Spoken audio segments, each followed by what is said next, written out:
Gomes. I belong to the root of David. The title of my oration piece is The Inconsistency of Life. I suspect that the most consistent thing about life has to be its inconsistency. Life is unfit to be a tossed salad of tragedies and triumph, profanity and purity, despair and hope. And life is always a clock's tick away from death. And evil just contradicting near to goodness. There is not a single person alive who wouldn't pull back his curtain and live out his fantasy. As a result, one moment can simultaneously usher to sweet victory and crushing defeat. The same day can bring both reunion and separation. The same birth can bring both pain and peace. Truth and half-truth often ride in the same saddle.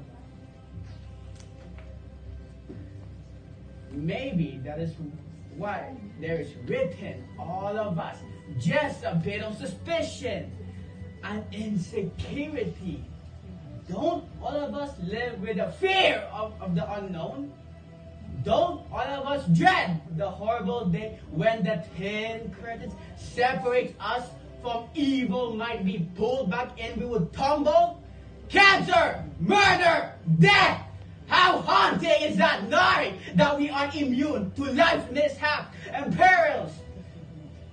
Yet, it is this inconsistency that keeps all of us, one degree or another, living our lives on the edges of our chairs.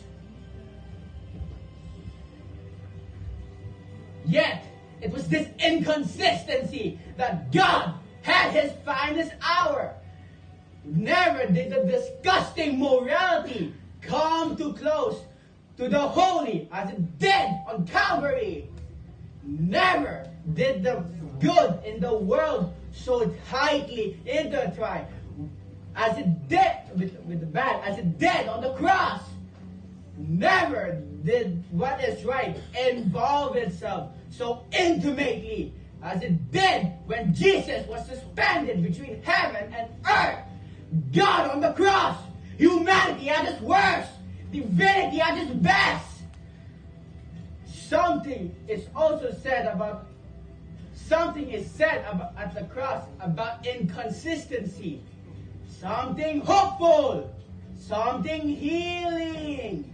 Simply stated that consistent did battle which is the inconsistency, and the consistent won. Something is also said about God himself. God is not stumped by an evil world.